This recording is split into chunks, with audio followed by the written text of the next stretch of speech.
Hello, everyone, and welcome to CHA's Webinar Wednesday. I am your hostess, at least for a few moments. My name is Tina Mercado, and I'm the Director of the Events and Exhibitions here at CHA. Today, you're going to be learning the secrets of the aisles. Your presenter will be Jefferson Davis, who I'll be introducing, turning over to in just a minute. But before we get started, I wanted to trap you for a moment and tell you a little bit about this webinar and our overall education program. So let's look at the ESRC. CHA believes and is committed to helping you develop your staff's exhibit knowledge along the way as you exhibit with us. So to do this, we've created our Exhibitor Success and ROI Center. It was designed to be your 24-hour on-demand education center. It's targeted to making you a better exhibitor and enhancing your exhibitor program overall, not just at the CHA shows. The Success Center is divided into 5 parts. We have webinars. Thanks for joining us on this one. We had 2 more. You'll be able to find those on the website archive. Section 2 is the Successful Exhibiting Article Series authored by the experts in Competitive Edge, including Jefferson himself. Those topics range from staffing to budgeting to promotion. We have education and research from CEAR, which is the Center for Exhibition Industry Research. We do understand that more and more you're asked to validate your decision to participate in trade shows, and we hope this research will help you develop realistic ROI plans and set benchmarks for your own show performance. We have our exhibit tips and tools. This area is great for you guys. It includes budget and ROI worksheets, shipping tips, attendee research, everything we can possibly do to make it better for you. And last but not least is my favorite section, the Ask the Expert. This will allow you to send Jefferson a private email. He'll respond to within 48 hours, sometimes give him 72 guys, and addresses any questions you have, booth layout, design, marketing, staffing. Jefferson is CHA's expert, so he's also your expert, and we want you to make use of his knowledge. Lots of good stuff. Fun. So most importantly, it's all free for you guys. So please explore it, bookmark it, and share it across your departments. You'll be able to find it here at this website, craftsandhobby.org/ESRC. Now, let's move on and let me introduce you to your presenter for today. I'm thrilled to offer you the secrets of the aisles. They're brought to you by America's leading expert on exhibiting, marketing, and sales results, Mr. Jefferson Davis. He's the president of Competitive Edge. Since 1991, Jefferson's results-focused marketing consulting and sales training programs have helped clients leverage 26 years of marketing, sales, and exhibiting research, application, and experience into over $500 million in combined sales. Guys, I don't know how many zeros in $500 million, but I know it's a lot. So without further ado, I'm going to give you Jefferson. Take it away. Thank you, Tina, and thank you to everybody who's taken time out of your busy schedule to log in. Secrets of the aisles. I want to start off by just saying that the difference between a trade show as an investment where you get an ROI or an expense is going to come down to not how big and pretty your booth is, not where you're located on the show floor, not how great your products are.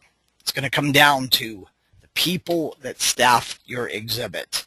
And we say that because people buy from people, and they make judgments about companies, and they determine whether or not they're even going to listen to your product or service pitch based on the people. So today's session is really all about staffing, working, and making sure that you're doing the right things to get value and results from the show.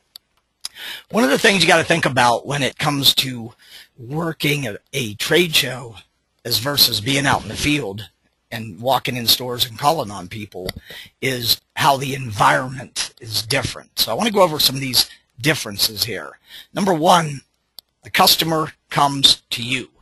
Okay, so you spend every day calling, emailing, walking through doors, trying to get FaceTime with them. Now they're coming to you. So that is a game changer. Second, you've got a short interaction time. The average interaction in the booth is only 3 to 7 minutes. Now that might seem like a little bit of time, but it could be a lot of time if you've got a process to manage the interaction, which will walk you through. The third thing is the fatigue factor, both your staff and the buyer. As a general rule, the later in the day, the farther back in the show, the more tired your staff's going to be, and the more tired the buyer or attendee is going to be. So you got to compensate for these environmental differences. Number 4 is information overload. You know, you've got to assume that every buyer that walks into your booth just came out of 3 sessions, just visited 10 or 12 other exhibitors, and just talk to 3 or 4 of their friends. So their mind is at the point of information overload. So you have to be very selective about what information you share, when and how you share it. And we'll tell you how to manage that. Number 5, the competition. Not just your direct product or service competitors, but in reality, every exhibitor in the show is competing for the attendees' time and attention. To be effective in this environment, okay, you've got to adapt 2 things. You've got to adapt your physical behaviors, what you do in the booth, and you've got to adapt your communication skills, what you show, what you tell, what you say, the questions you ask. And we're going to give you, in this short webcast today, the very best practices on how to compensate for these environmental differences. Okay, so let's talk about a booth staffer, and let's kind of take a look at what makes an effective booth staffer. Well, the first thing is a positive attitude. It's kind of like I often say, they love to exhibit, and it shows. I walk down the aisle, I glance towards your booth, I see people standing, not sitting in chairs behind tables, in an open body posture, with a smile on their face, looking like they're glad to be here and looking like they want to talk to people. Okay, so you've got to bring the right attitude to the show. Energy. Okay, this is a long show. You know, there's many hours in this show, and you're going to be 10 to 5 for 3 days, and I believe 10 to 2 on the 4th day. And you've got to be able to stay in the ring every hour of the show is open. So you've got to make sure that your booth staff is energetic and can work the show wire to wire. Number 3, they've got an outgoing personality. They've got to not be afraid to walk up to a stranger and go, "Hey, my name's Jefferson, and you are? What brings you to the show? What brings you to our booth?" So, you know, they can't be nervous about engaging people. Number 4, they've got to be a good questioner. Write this phrase down. It's not what you tell, it's what you ask and then tell that's going to really make the big difference in your interaction with buyers on the show floor. Number 5, we ask good questions, not just to respond. We ask good questions to understand and to listen. And to listen not just with our ears, but listen with our eyes, and listen for understanding and intention and motivation. So you've got to really build this process around a natural question flow, listening very carefully, because the buyers will tell you everything you need to know to sell them if you'll just ask the right questions and you'll just listen to them. One of the biggest complaints of buyers at trade shows is they walk into the booth and the person takes no time to meet them, figure out who they are. They just start talking about their company and their products. Okay, and that's not how you want to start an interaction. Number 6, knowledgeable. Your booth staff has to know your products. They've got to understand the market. They've got to understand the competition. One of the best practices that I can share with you on knowledge is this. You should write down the top 5 questions that you get hit with over and over and over about your products, about your company, about your services.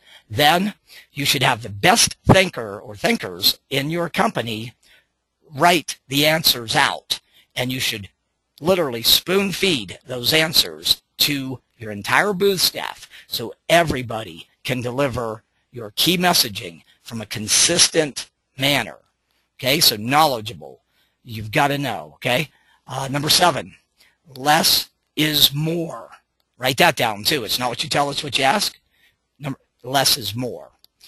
Again, remember information overload, okay? So you're not going to have the time to get long and deep about your company, about your products. And when you do start talking about them, you're going to have to be able to communicate in a concise, in a persuasive, in an interactive manner. Less is more in the booth. And number 8, the closing mentality. If you're there to write orders, your booth staff cannot be afraid to ask for the order. If you're there to get leads, your booth staff cannot be afraid to ask for a next step and ask for a commitment to that next step. So So here's the question then, okay? How does your staff measure up on these 8 attributes? Let me give you an assignment to kind of get a handle on this. I want you to write these 8 attributes down. I want you to give them to everybody that's going to work your booth. I want you to ask them to score themselves on all 8 on a 1 to 3. A 3 means spot on. A 2, so-so. So-so. A 1, man, I need to work on this one. And here's the thing. If your booth staff as a team scores low on 2 or more of these areas, you might have a staffing problem or liability. So you only have 3 choices about what to do there. Excuse me. You can train it, right? You can train them on developing these skills. You can maybe find it other departments in your company, or you can rent it by perhaps getting temporary booth staff to play a meet, greet, qualify, engage handoff role. Okay? Your booth staff's going to make or break. Make sure you do this exercise for everybody that's going to work your booth.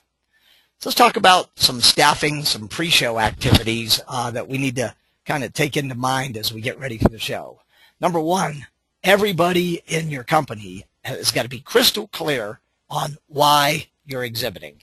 So you got to set goals, whether it is visibility, branding, lead generation, writing orders in the booth, closing business after. Everybody has to know why you're exhibiting. Second, as a booth staffer, I think everybody should be setting personal goals in terms of the number of interactions they're going to have, in terms of improving their skills, okay, in terms of learning more about the market and more about the buyers and more about the competition. So we want to set some personal goals with our staff. Before you get to the show, you will be well served to sit down and make a list of who you want to see in your booth. What companies, what people, okay? Make that list and contact them, okay, prior to going to the show. Number 4, excuse me, as I said earlier, ask yourself, what are the top questions we're going to get hit with, and develop your responses in advance. Don't just show up and kind of wing it and say or do whatever comes into your mind. So anticipate. What are they going to ask us about our products? Who else is carrying them? How well are they selling? Right? What's the markup on it? What is your delivery or shipping time? Do you do exclusives? Do you offer all of these things? Sit down and think through. Number 5, remember this. Not everybody that's going to walk in your booth is going to be what we call a ready buyer. So you've got to think right now about, where do I direct future buyers? Is it your website? Is it literature? Is it talking to satisfied customers? You got to think through for the non-ready buyers where you're going to direct them to learn more and stay engaged. Okay, so those are 5 pre-show activities that make a huge difference in the ultimate results you get from the show. Let's talk about some of the at-show things that our staff can and should be doing. Okay, work the golden hours. The show hours are 10 to 5, but the golden hours are those few hours in the morning before the show opens. Never have breakfast alone. Have breakfast with buyers, have breakfast with dealer distributors, with your reps, with key opinion leaders in the industry. Work the golden hours. Okay, and that also includes the evening too. Some of us after a 10 to 5 shift, we're not doing things in terms of inviting customers to dinner and things like that. So think outside the booth. It's not just 10 to 5. Truthfully, it's about 7 or 8 to 8, 9, or 10. Okay, so work the golden hours. Number 2, be a team player. Okay, and I know a lot of us are in small 10 by 10 booths, but you still got 2 or 3 people. A team player means that you're going to be where you need to be. You're going to do what you need to do. You're going to bring your A game for every hour of the show, and you're going to work together as a team. Number 3, bring enough staff to allow your staff to get out of the booth for periods and attend educational sessions. Learning, understanding the industry, the market, the trends. There's so much you can get done at the CHA trade show, but you've got to kind of make time, and you have to think this stuff through, okay? Number 4, make some time to get out of the booth and walk the floor, end to end. Look for booths that rock. Look for booths that are grabbing people's attention. Look for booths that are filled with buyers. Stand back from that booth and take it in. Notice what they're doing with their exhibit design. Notice how they're using color, lighting, imagery, messaging, material, size, shape, scale. Okay? Notice how they're physically presenting or demonstrating their products. Again, you've got to think about, how do we get better every show we do? So get out and take in the exhibit floor. Number 5, make a commitment. Now, this is outside of the booth. This is not the buyers that you're going to meet in your booth, but to meet at least 3 important new people that can help and advance your career, your visibility, or your knowledge. These might be key opinion leaders or crafting experts. It might be maybe new dealer distributors. Maybe it's a non-competitive company that already has your customers. You know, a great question to ask yourself is this: what product or service, if someone buys, makes my product or service the next logical purchase? Tell you, if you can find the answer to that question and go to those companies and engage them and set up a reciprocal cross-promotion relationship, you can work magic in this industry. Okay, so some key things there to think about in terms of pre and at show. So let's talk about, you're in the booth.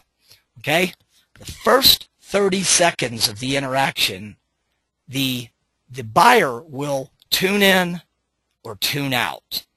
They're going to make quick judgments about your company and you. They're basically going to decide, will I listen to this person? Will I engage and answer questions? Do I like this person? Do I trust them? Basically, are they the kind of person that I would do business with? They make judgments. So what you want to do here is recognize you got to do some special things in those first 30 seconds. And my tip here is make the human bond before you go for the business bond. You see, here's something to think about. I don't know if you've ever walked a trade show with a buyer's badge on. If you haven't, you should. You want to, walk 3 miles in your buyer's shoes to understand what they're going through. But here's the thing. It's a pretty uncomfortable place. They're walking down the aisles, and they've got all these exhibitors that are trying to kind of hook them and drag them in and talk at them. So what you want to do is have your staff and your booth be different. And so you want to make the human bond, and I'm going to give you some specific techniques on how to do that. Remember, if they're ever going to buy from your company, a big part of that buying decision, in fact, the first buying decision is the people. So you want to make the human bond. And again, I'll give you a very specific techniques on how to do that. Okay? Here's some things that you've got to avoid in your booth. Stay clear of these. If you're in a 10 by 10 or a 10 by 20, an inline booth, you might only have 1 to 1.5 steps for that person to even notice your booth. And if any of these things are happening in your booth, as they glance toward it, they'll notice it and they'll look away. And when they look away, they're probably not going to look back. Passive, you're sitting down on chairs in the back of the booth. Over-aggressive, you're standing out in the carpet line and you've got that pitch posture. You're looking like you're wanting to grab people. So you've got to find that middle of the road between passive and over-aggressive. And again, I'll give you very specific on what to do here. Acting disinterested, talking to one another, texting, on the cell phone, sitting around, working on the computer, playing around with your products. You're just looking and acting like this is the last place you want to be. Okay? Number 3, gang violence, okay? Especially if you wear uniforms or any form of a uniform dress. They look in the booth, they see 2 or 3 of your booth staff. You're standing together in a group. You're talking to one another. It's kind of intimidating to walk up to a gang, especially when you know that gang is probably salespeople. So here's the rule. When you're in the booth, put a little box around yourself, like a little 3-foot box. Half of the battle of staying toe-to-toe with buyers the entire show is simply looking like you want to in a non-aggressive manner. Okay, so break it up. Don't hang around with your booth staff. Number 4, badge gawking. Stand on the carpet. We look at a badge, look at a person. They walk in the booth. We look at a badge, we look at a person. Okay, badges do play a role, but I'm going to tell you how to use them a little more smartly. Eating in your booth. Drinking in your booth. Okay? Sitting around. I look in the booth. I see people eating sandwiches. It's amazing how often I see this. Sitting down, again, you know, when you're sitting down in the booth and you're just kind of plunked down behind a table, you know, you're not really demonstrating that you're very excited about being there. Now, I know some people may have physical health conditions that they do need to sit at times, and that's okay. But I'm saying don't get roots in your chair, okay? Stand as much as you can. You got to watch your breath at a show, as simple as this is, you know. Some people drink a lot of coffee, and I tell you, little things can cause a person to start checking out from the conversation or maybe not even engaging. So these are little simple things, but they make all the difference in the world, okay? Whether or not they notice your booth, whether they stop, whether they engage, whether they want to stay around and communicate with you, okay? So you make sure that none of these things are happening in your booth. Talking on cell phones, texting. Texting is becoming an epidemic, it shows. I am on about 50 trade show floors a year, and I'm going to be at the winter show. We're doing our exhibiting effectiveness evaluation there. I'm telling you, 50% of the booths that we evaluate, we see booth staff standing in there with a cell phone in their hand texting. Again, this is a big show. They might only pass your booth once. They look, see a person texting in the booth. This person is demonstrating a behavior that looks like it's more important for them to be somewhere else than here. Avoid these things like the plague, okay? They will kill booth traffic. They'll kill your sales. Okay, so at any time during this webcast today, okay, feel free to submit questions, okay? Just type the question. You'll see a little box on your console. Press send, and we'll stop toward the end of the webinar. We'll take all. And remember this. There's no such thing as a dumb question. All questions are valid. Well, there is one dumb one. It's the one that you need to ask, you want to ask, but you don't ask. Okay, that would be the dumb question. So make sure you get what you need from this webcast by submitting questions. All right, let's get into the fun part here. Okay, let's talk about engaging. See the picture up there? See the people, these guys walking down the aisle and they're looking to the left? Okay, what do you need to do to engage visitors from the aisles without being over aggressive? I'm going to give you a step-by-step, blow-by-blow how to do this. We call it SOS. Here we go. Number 1, stand in the booth. Okay? Ideally, not behind a table. If you got a table across the front of your booth, slant it off to the side. Get yourself about 1.5 feet off the carpet line. Angle yourself toward the aisle or the flow of traffic. Second, open body posture. If your feet are close together, your body posture is closed. Spread your feet just about shoulder width apart. Don't have your arms crossed across your chest or in your pockets or behind your back. Maybe hold your product in your hand. Okay, so stand in an open body posture, and here's the S. Put a smile on your face. It is really hard not to notice a person standing in an open body posture with a smile on their face. You know why? Very few booth staffers are doing this. Walk around the show floor. If you don't believe me on this, walk the floor. So you SOS, and then you look toward somebody, okay? It is really difficult for them not to notice you when you're SOSing. Look toward them. Greet or acknowledge. Hey, how you doing? Or sometimes it's just a nod. Now, don't lock in on them, okay? Don't lock and then start rushing out toward them. Look away and give them a moment to process your booth. By process your booth, here's what I mean. When they notice you, they'll feel physically obligated to process your booth. They will ask 2 questions in their mind. What do you do and why should I care? Make sure your exhibit visually answers those questions. What you do and why they should care. Okay, then watch for signs of interest. If they slow down, if they pause, engage them. I found the best way to engage is to invite people toward the booth. Rather than going out toward them, step back and signal, hey, come on over, take a look at this. This is really cool. Step back, don't go towards. Okay, so this technique, I have had so many exhibitors use the SOS and tell me they've been able to double and triple their booth traffic by training their staff on how to use the SOS technique. If we quit this webinar now and you only got that, you would be on your way to having a killer show. But we got a lot more to go, so hang with me here. Now, what do you do when a visitor walks into your booth, walks up to your booth? What do you say? What do you do? Can I help you? Did you have any questions? Are you familiar with our product here? Oh, let me tell you all about it. Wrong, wrong, wrong. There's 4 things that should happen when someone enters the booth or comes in it on their own volition. Number 1, remember we said make the human bond before you go for the business bond. So here's step 1. Greet them like you're glad to see them. Now, don't hug them, unless you know them and a hug's appropriate. But hi, how you doing? Have that upbeat.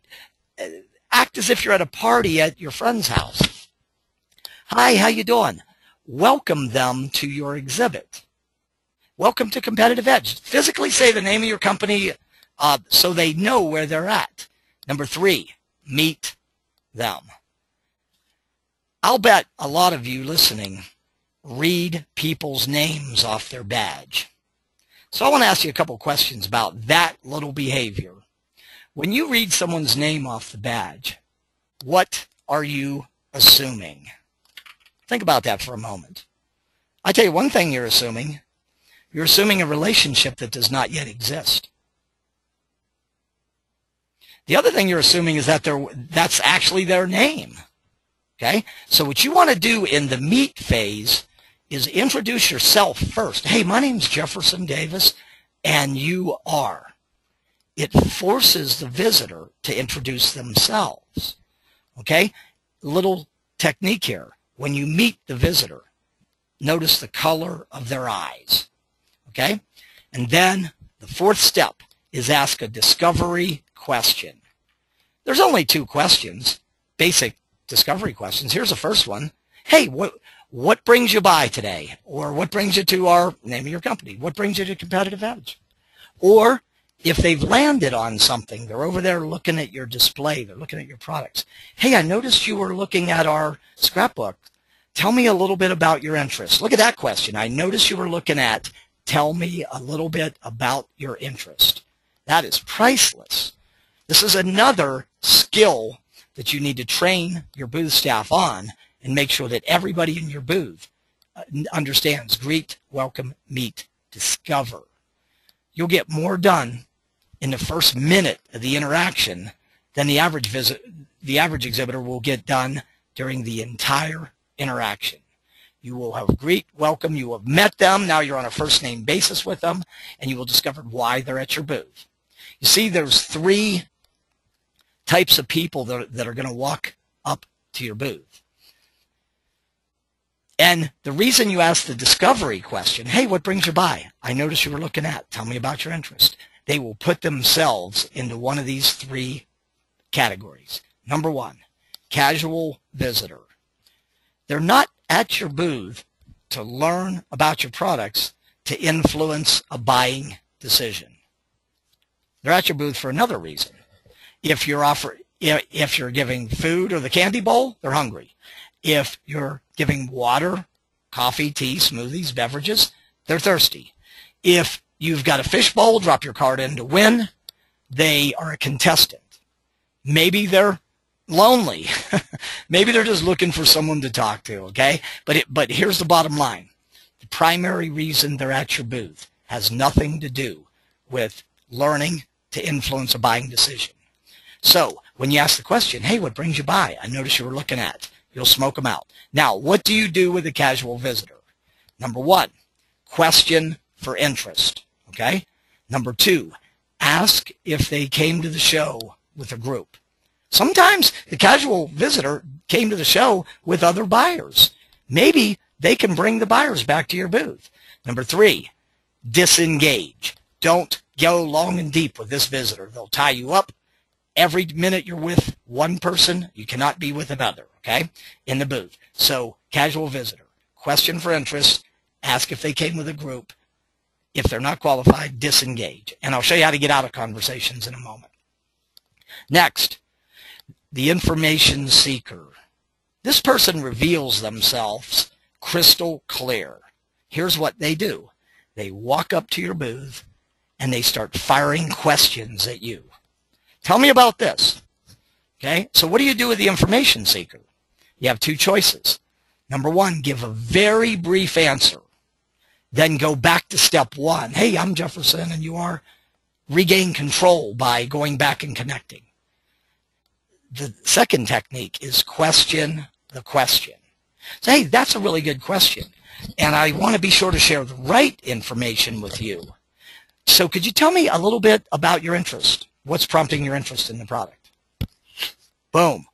Information seeker. So what do you do with information seekers? You give them a little bit of information, then you direct them where to learn more. Where to learn more, okay? The third type of visitor, here's who you're looking for. Buyers, solution seekers. They're looking to grow their business. They're looking for products. They're buyers. It's like the guy here with the money. When you ask the question, hey, what brings you by? I noticed you were looking at. Tell me about your interest. They will usually reveal themselves. Okay, so what you got to do, your booth staff, 90 seconds into the interaction, needs to, who am I with? Casual, information, buyer, solution seeker. Okay, it's powerful stuff here. You don't want to get long and deep with casual visitors and information seekers. They'll tie you up and they'll cause you to miss the buyers or the solution seekers. Okay, so you got to know how to get out of interactions. Have you ever had someone walk in the booth and start talking to you and they go on and on and they just won't leave? What do you do with this? How do you get out of these? Well, here's a 4-step series of techniques. Number one, thank them for stopping by. Hey, I've really enjoyed talking with you. I appreciate you stopping by. And create space. Step back from them. If you're standing in arm's length, just create space. Thank them. Okay? Second, this is where you could use your inexpensive literature, or if you have any form of giveaways in your booth, you can say, hey, I've really enjoyed talking with you. Hold on for a second. I've got something for you here. Go over, give them the giveaway. Boom. That should get you out. Next, you've thanked them. You've given them something. They're still here. They're probably talking at you. They're probably on some thought process. So what you want to do is interrupt their thought process. Best way I've found to do that is ask them for a favor. Hey, I wonder if you could do me a favor. That technique will derail whatever thought process they're currently running down. They'll be like, what? And you might say, hey, I've got an appointment that's coming in 2 or 3 minutes I need to get ready for. And I've really enjoyed talking to you. Would that be okay? Sure. Boom. Out. And then step away and turn away. Okay? Number 4, create a nonverbal gesture in the booth to get your team to help. Get your booth staff to help. Maybe it is crossing your arms and putting your hand under your chin. If you're wearing a tie or a scarf, maybe it is fiddling with your clothes. But everybody in your booth knows when you see me talking to somebody and I flash the gesture, I thanked them, I gave them something, I asked them for a favor, help me out. So you, the person who sees the nonverbal gesture, goes to not your booth staff, but the visitor. And they go, excuse me, ma'am, I am so sorry for interrupting. Tina, you've got an appointment. I think Michael's going to be here in about 3 minutes. Please forgive me. I'm so sorry. Over. That'll get you out of all unqualified interactions. Okay? So again, remember, questions flash in. Type them in. Okay, let's talk here now. This is big, okay? This is a rule. Before you start talking about your company, your products, your services, you got to ask a few questions. Here's basically what you want to know. Who you're with, why they're visiting, and what you think you're going to need to do with them so you get value from the interaction. So let's talk about questions, okay? Keys to better questioning. Number 1, open-ended. Cannot be answered with a yes or no. Here's an example. You might currently be asking visitors, hey, are you familiar with our scrapbook bands? What do you know after you ask the question? The answer, not much. One word would open that question up and get them talking. Here it is. How are you familiar? Not are you familiar? How are you familiar? Open-ended questions.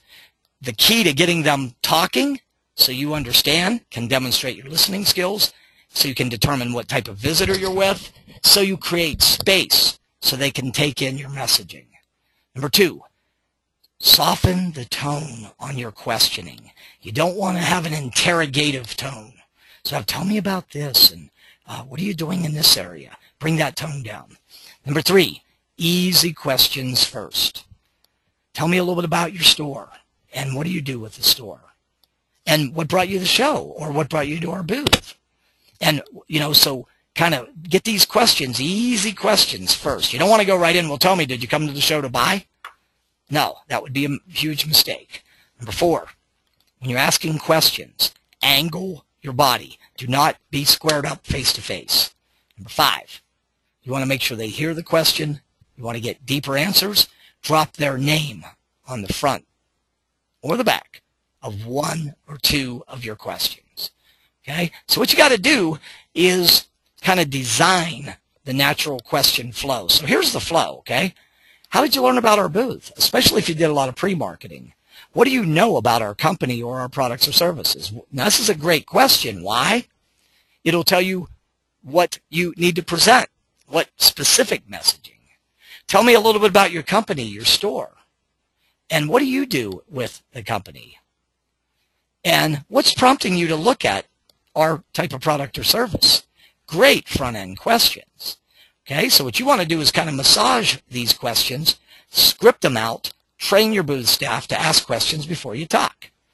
By the way, once you've asked the front-end question, you can go to the presentation where you start talking about your products. Then you move to the back end, which are the hard qualifying questions. What's your role in evaluating or purchasing? Who else would be involved? How do you typically determine how to bring in a new product? Did you plan to order at the show? Fair to ask this on the back end, not up front. What do you think our next step should be? What should we do from here? Questions, questions, questions. It's not what you tell, it's what you ask, okay? When would you like us to send a sample or follow up? Okay, what should we do and when? So work on your questions, get them scripted, okay? Know this. Let's move to the presentation phase when you're talking about your company, product, service. The real outcome is to give them, write these 2 words down, just enough information to make them want to know more or want it and be willing to commit to a next step. Less is more. So what you want to do is use some power presentation techniques. One of them is, there's so much that I could tell you about our products, but let me ask you, when you evaluate this type of product, what are the 2 or 3 most important things you want to know? Great question. The buyer will tell you exactly how to sell them. 60-second messages. You've got to be able to deliver your product messaging concise, persuasively, interactively. Okay? So what you want to do is take your product, okay, and then write the name of your products down, and a feature. It's a fact. It's a statement. It's something that you're going to say about it. in my example, I've got handheld stitching machine. So one of the things I might tell people about this is it's battery operated. So what? Big deal. Who cares? What does that mean? Write that phrase down, which means. You have got to be able to link a which means that communicates an advantage, benefit, or payoff. So here's the payoff. There's no electrical plug-in required, so your customers can quickly and easily use this anywhere. See what we did? Feature, benefit. Then throw a feedback question on the end of it to get them to respond to the message. Now, here's the question. How many 60-second messages does it take to get a buyer to a buy decision? Sometimes 1, maybe 2, rarely 3. So I'm going to give you an assignment here. I want you to sit down for your products or your services, and I want you to identify what you're going to be featuring. I want to work through the facts and features, the advantage, benefit, payoff, write your feedback questions, train your staff on how to do it. You do this, you're in the top 1% of exhibitors in America. Remember this now. Let's move to the close as we start to wind down here. A close at a trade show is a commitment to a next step, whatever that next step is. Remember, not everybody's there to buy at the show. Maybe the season or the timing is off. Okay? So what you want to do is sit down and list what your next action steps are. From the strongest to the weakest. Order, sample, quote or proposal, literature, whatever those steps are. Phone call, visit to the store, talk to other buyers, talk to the category manager, whatever. When you go to get a commitment, here's a simple technique that will help you easily get stronger commitments, whether it's orders or leads. Based on what you've heard so far, does this sound like it might fit into your store's merchandising mix or might be worth taking a closer look at? Confirm the interest. Then ask an appropriate commitment question. Great, why don't we go ahead and put together a trial order? Why don't we go ahead and get you some samples out? Why don't we go ahead and have our local rep come in and meet with you? Confirm the interest. Ask the commitment question. Okay? Here's some tips for closing more sales at the show. Don't oversell. Sometimes we'll get them to the point where they're ready to place an order, then we'll keep talking. Hey, as soon as they respond positively to a 60-second message, see if you can't ask. Go for the close. Go ahead and, does it sound like this might fit in with your merchandising mix? Sure, yeah, that does. Great. Why don't we go ahead and put together a trial order? And shut up when you ask the closing question, okay? Make it easy for people to buy. That means that you don't get nervous. You have a natural, easy way of asking for orders, okay? Always ask for an order or at least the next step. Risk reversal.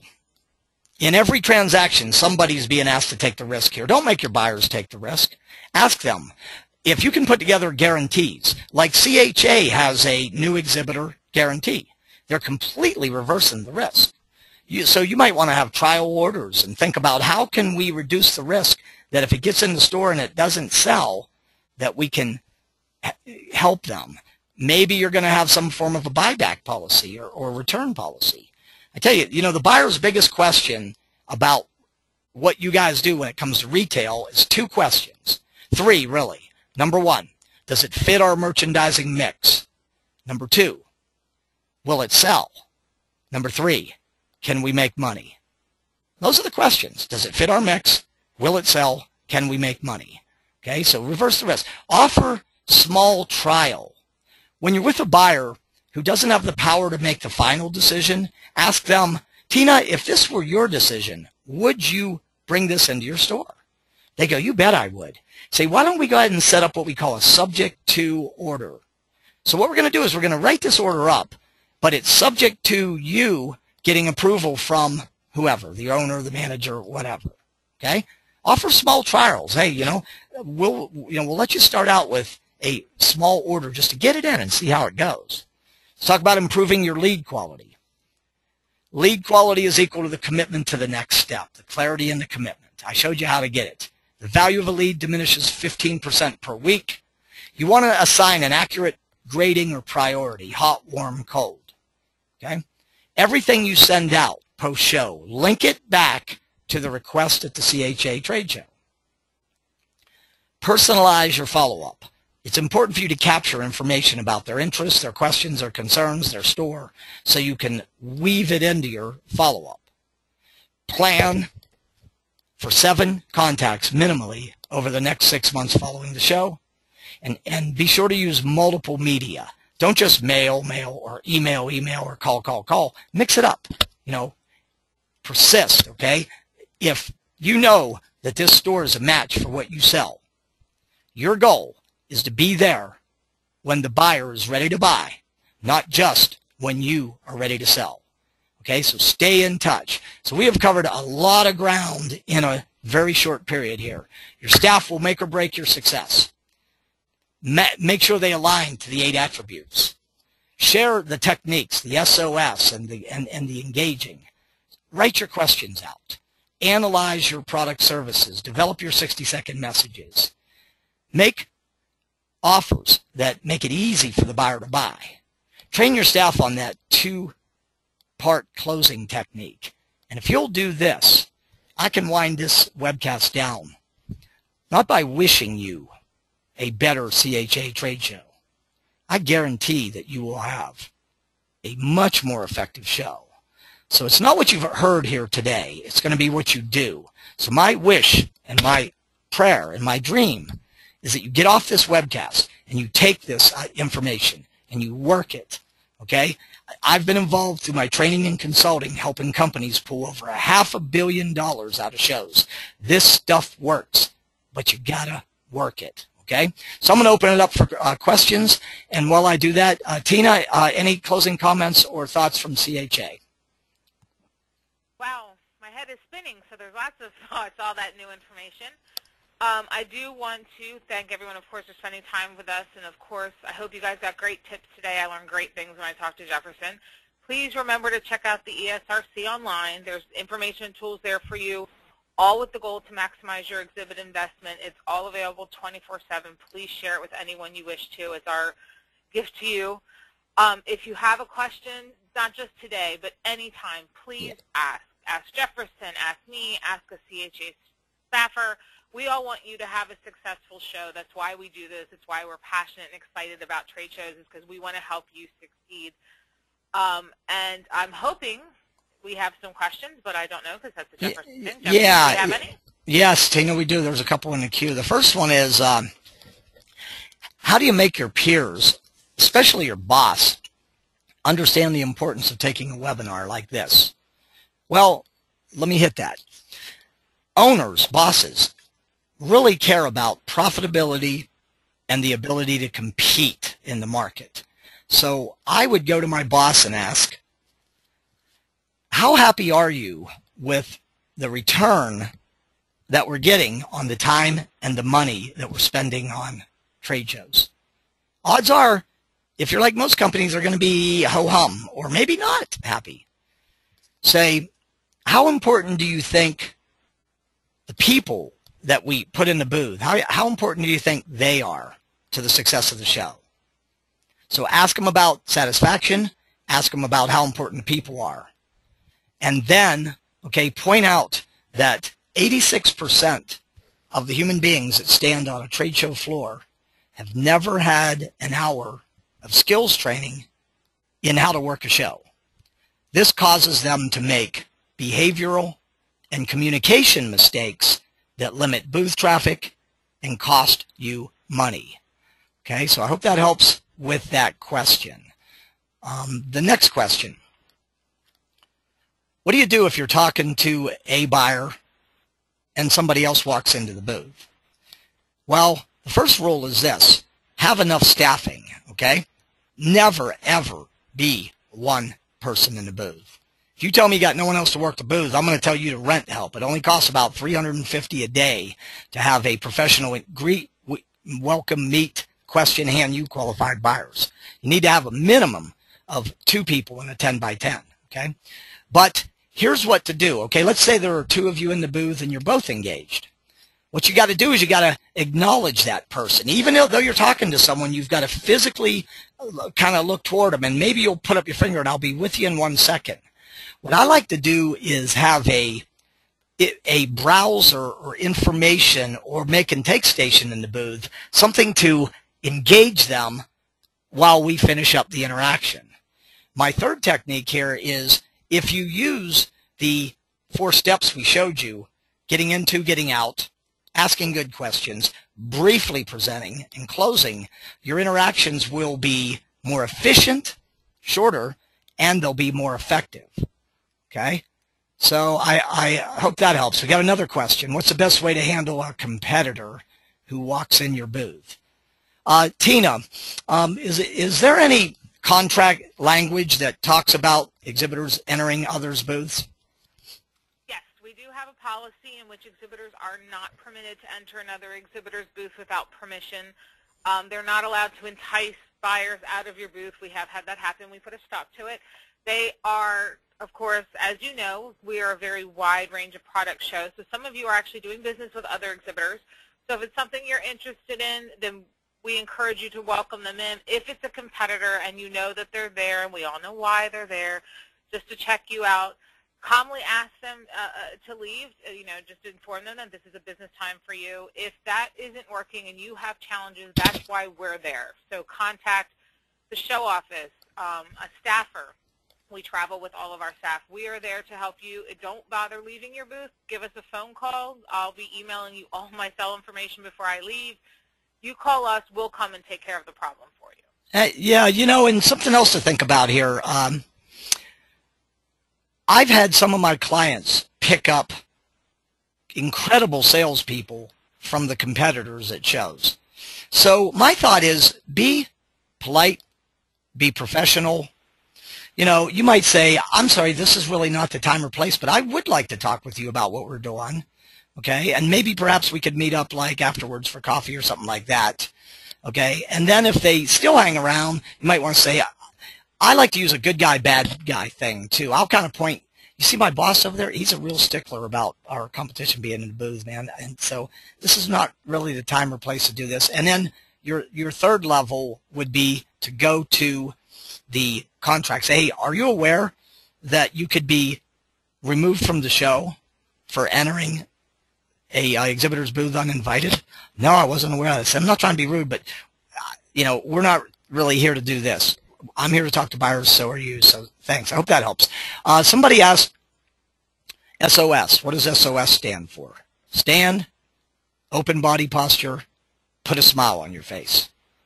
That is a simple technique that will cause about 8 out of 10 people that pass your booth to notice you and then process your booth.